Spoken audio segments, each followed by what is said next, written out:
দিয়ে দিন আমি আগে। মনে করি আমার আমার সেকশন আমি মনে করি আমার থেকে আমি বলতেছি, যদি আপনার এই কাজ থেকে যদি প্রবাসী বাইরের জন্য বলতেছে আর কি, ভাবে বাকিদের জন্য, প্রবাসী বাইরে যদি আপনার কাছ থেকে যদি না শিখতে পারে কেউ ইংলিশ, আমার মনে হয় বাংলাদেশে কোনো টিচারের কাছ থেকে এরকম ভাবে সার্ভিস নিয়ে শিখতে পারবো না।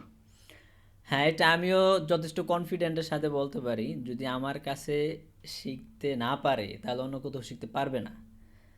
এটা আমি যথেষ্ট কনফিডেন্টের সাথে বলতে পারি। কারণ আমি না, যতটুকু আমি সময় আমি দিই, আমি যেভাবে শিখাই, এটা কেউ দিবে না। আমার স্যার আমি ওয়েবসাইটে গিয়ে কনফিডেন্স এই জন্য স্যার, হুম, বলেন। আমি স্যার কনফিডেন্স এই জন্য, আমি তো স্যার 3টা ফুল কোর্স প্লাস 1-to-1 করে আসছি। তার জন্য আমি এটা অনেক অভিজ্ঞতা আছে স্যার। আচ্ছা। আমি এটা থেকে কি পাইতেছি, এটা আমার চেয়ে বেশি আমার, আমাদের যে এই যে গ্রুপে যারা বড় ভাই ছোট ভাই যারা আছে, হুম, হুম। ঠিক আছে না, আমার চেয়ে বেশি এই গ্রুপের মধ্যে কেউ বলতে পারবো না। কিসের জন্য স্যার, আমি 3টা ফুল কোর্স আর একটা 2 মাসের কোর্স করে আসছি। করে আসছেন। এখন আপনি আসলে বুঝেন আগাগোড়া সব ভিতরে কি আছে না আছে। সবই আমি স্যার বুঝতে পারতেছি। আচ্ছা, মাশাল্লাহ। তাহলে প্র্যাকটিস চালিয়ে যান, ইনশাল্লাহ দেখেন কিছু শিখতে পারেন কিনা এখান থেকে।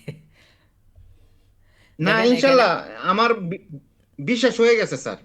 আচ্ছা, আচ্ছা, শুক্রিয়া, আমি যে মাশাল্লাহ। শিখতে পারবো এটাতে কিছু আমার এরকম বিশ্বাস। আমি 2-3টা ক্লাস চলতেছে আমার, এই 3টা ক্লাসে আমি অর্জন করে লেছি যে আমি এটা থেকে কিছু যদি শিখতে না পারি, তাহলে হুম, আমার মতন এই প্রবাসী ভাই যারা আছে কেউ আর শিখতে পারবে না, ইংলিশ শিখতে পারবো না।